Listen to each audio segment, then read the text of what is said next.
நீங்க ஒரு இஎம்ஐ போட போறீங்க, நீங்க ஒரு வீட்டை வாங்க போறீங்க, ஒரு வாகனத்தை வாங்க போறீங்கன்னா தயவு செய்து உட்காந்து கணக்கு பாருங்க. இது என்னால் முடியுமா?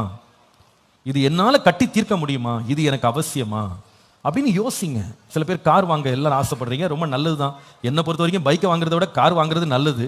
இன்றைக்கு இருக்கிற ரோட்டினுடைய பாதுகாப்பு பார்க்கும்போது, பிள்ளைங்க அதிகமாக இருக்கும்போது ஒரு கார் வச்சுக்கிறது நல்லது. ஆனால் ஒரு ஷோரூம்குள்ளே போகும்போதே திட்டமிட்டுட்டு போங்க என்ன வாங்கணும்னு, எது அளவுக்கு எனக்கு செலவு பண்ண முடியும்னு யோசித்து செய்யுங்க. எந்த லெவலில் கார் நான் வாங்கணும், எது எனக்கு அவசியம், எது தேவை, எதை நான் மாதம் மாதம் செலுத்துகிற கணக்கில் இது நெருக்கடியில் கொண்டு வந்து என்ன விடக்கூடாது. நான் திருப்ப செலுத்துகிற பணத்திற்கு மீதியான பணம் இருக்கணும், எனக்கு அவசர தேவைகளுக்கு காசு இருக்கணும், நெருக்கடியில் கொண்டு போய் என் குடும்பத்தை விட்டுறக்கூடாது அப்படின்னு நாம ஆலோசித்து முடிவெடுக்க வேண்டியது அவசியம். சில பேர் காரை வாங்கிட்டாங்க, ஆனால் காரில் ஏறும் போதெல்லாம் ஹார்ட் பீட் அதிகமாகுது. ஏன் தெரியுமா? இந்த மாதம் இஎம்ஐ எப்படி செலுத்த போறேன். சில பேர் காரை வாங்கிட்டு பெட்ரோல் வலிக்கு காசு கிடையாது, பெட்ரோல் போட காசு இல்லை. ஏன்னா சரியா திட்டமிடலை.